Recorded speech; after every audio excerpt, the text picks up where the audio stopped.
విద్యార్థులకు నాణ్యమైన విద్యను అందించే సత్తా ఒక ప్రభుత్వ ఉపాధ్యాయులకు మాత్రమే ఉంటుందని మండల విద్యాశాఖ అధికారి నాగనాథ్ తెలిపారు. నిజామాబాద్ జిల్లా బోధన్ పట్టణంలోని తట్టికోట ప్రభుత్వ ప్రాథమిక పాఠశాలలో వార్షికోత్సవ కార్యక్రమంలో ముఖ్య అతిథిగా మండల విద్యాశాఖ అధికారి నాగనాథ్ హాజరయ్యారు. ఈ సందర్భంగా వారు మాట్లాడుతూ ప్రభుత్వ పాఠశాలలపై నమ్మకంతో తమ పిల్లలను పాఠశాలకు పంపిన వారి తల్లిదండ్రులకు మనస్ఫూర్తిగా అభినందించారు. ఈ సందర్భంగా విద్యార్థులు ప్రదర్శించిన సాంస్కృతిక కార్యక్రమాలు అందరినీ ఆకర్షించాయి. ఈ కార్యక్రమంలో పాఠశాల ప్రధానోపాధ్యాయురాలు లలిత, ఉపాధ్యాయ బృందం, విద్యార్థులు, వారి తల్లిదండ్రులు పాల్గొన్నారు. చాలా గొప్ప విషయం. ప్రైవేట్ పాఠశాలకు దీటుగా ఎక్కడ ప్రైవేట్ పాఠశాలలు ఎంత బ్రహ్మాండంగా నిర్వహిస్తాయో అంత బ్రహ్మాండంగా ప్రభుత్వ పాఠశాలలో నిర్వహించడం అనేది చాలా గొప్ప విషయము. మహిళలు ఎందులో కూడా తీసిపోరు అనే విధంగా ఇక్కడ నలుగురు మహిళా ఉపాధ్యాయులే ఉన్నప్పటికీ కూడా నలుగురు కూడా ప్రైవేట్ పాఠశాలకు దీటుగా ఇలాంటి కార్యక్రమాన్ని నిర్వహించడం చాలా గొప్ప విషయం. మరి ఇందులో పిల్లలు చేసినటువంటి డ్యాన్స్ విషయంలో కానీ టీఆర్డీ అర్బన్ శాఖలో కూడా నేను ప్రెసిడెంట్గా తన సెక్రటరీగా పనిచేశారు.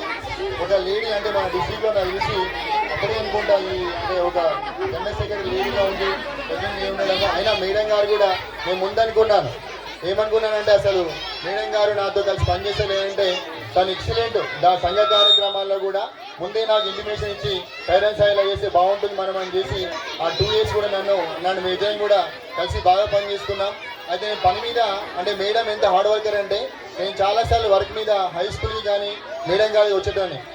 మేడం గారు తన మరియు నేను ఈ పాఠశాలను కనీసం 2 నెలలకు ఒకసారో లేదా నెలకు ఒకసారో లేదా 3 నెలలకు ఒకసారో ఖచ్చితంగా సందర్శన చేస్తా. నేను మేడంకి అంటనే ఉంటాను, అమ్మ అంతగానం స్ట్రెంత్ ఎందుకు పెంచుకుంటున్నావు అమ్మా, మీరున్నారు 4 టీచర్లు, 5 క్లాసులు, రూములు కూడా సరిగా లేవు. మేడం కూర్చుంటే కుర్చీ దగ్గరకు వస్తారు పిల్లలు. ఇక ఆ భుజం మీద ఒకరు, ఈ భుజం మీద ఒకరు, తల మీద ఒకరు కూర్చుంటే ఒకటే తక్కువ ఉన్నది అనుకుంటారు.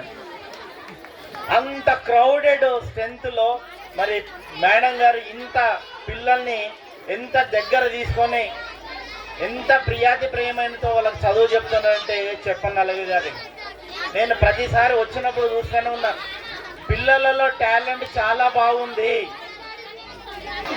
చెప్పేది ఏంటంటే ఈరోజు ఈ పాఠశాల ఇంత ఆనందంగా ఉత్సవంగా ఉన్నది అంటే ఇక్కడ ఉన్న పిల్లల యొక్క తల్లిదండ్రుల యొక్క ఎంతో మరి పిల్లలకు ఇక్కడ పంపించి ప్రభుత్వ పాఠశాలను ఒక ఆహ్లాదకరంగా తీర్చిదిద్దే పాత్రలో తల్లిదండ్రులకు చాలా పాత్ర ఉంది.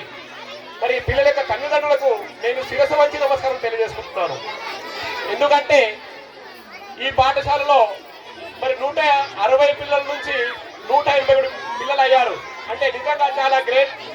చాలా ఇక్కడ ఉన్న హెడ్ మాస్టర్ గారు మరి ఉపాధ్యాయులు ఎంత కష్టపడుతున్నారో మనకు అందరికీ తెలుసు. మరిన్ని అప్డేట్స్ కోసం మా ఛానల్ని సబ్స్క్రైబ్ చేయండి.